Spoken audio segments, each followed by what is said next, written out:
Good morning everyone, welcome back to my another mini vlog. কেমন আছো তোমরা সবাই? আই হোপ সবাই খুব ভালো আছো, আমিও কিন্তু বেশ আছি।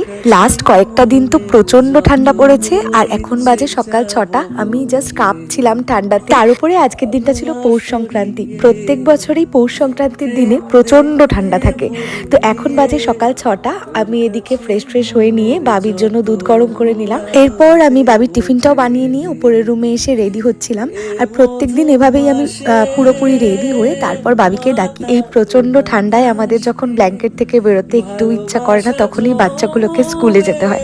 অ্যানুয়াল কার্নিভালের পর তো অনেকদিনই স্কুল ছুটি ছিল, তারপর বাবির প্রচন্ড ঠান্ডা লেগে গেছিল বলে আমি দুদিন স্কুলে পাঠাইনি। আজকে আবারও স্কুলে যাচ্ছে, তাই ভাবলাম তোমাদের সাথে একটা ছোট্ট মিনি ব্লগ শেয়ার করি।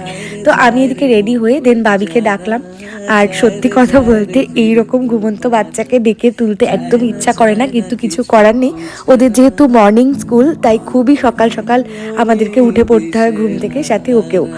তো এরপর আমিও বাবির টিফিনটা রেডি করে ব্যাগে ভরে দিলাম, আর মা ততক্ষণে চা করে নিয়ে এসেছে। আমি চা আর বিস্কিটটা কোনো রকমে খাই, মানে এত তাড়াহুড়ো করি যে ঠিক মতন চা বিস্কিটটা খাওয়ারও টাইম পাই না।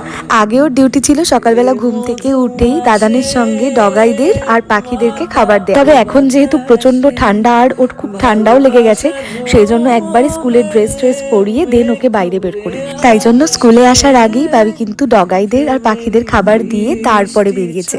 তো যাই হোক, স্কুলে বাবিকে পৌঁছে দিলাম, আর তারপরে আমরা সবাই মিলে বসেছিলাম। এখন আমরা খাচ্ছি কফি। তো আমরা ক্যান্টিন থেকেই ম্যাক্সিমাম দিন কফিটা এখন নিচ্ছি। আগে তো কেউ না কেউ বাড়ি থেকে করে নিয়ে যেতাম, কিন্তু এখন আর সেই টাইমটা হচ্ছে না, কারণ প্রত্যেকেরই বাচ্চা নিয়ে শীতকালে বাড়ি থেকে বেরোতে একটু লেটই হয়ে যাচ্ছে।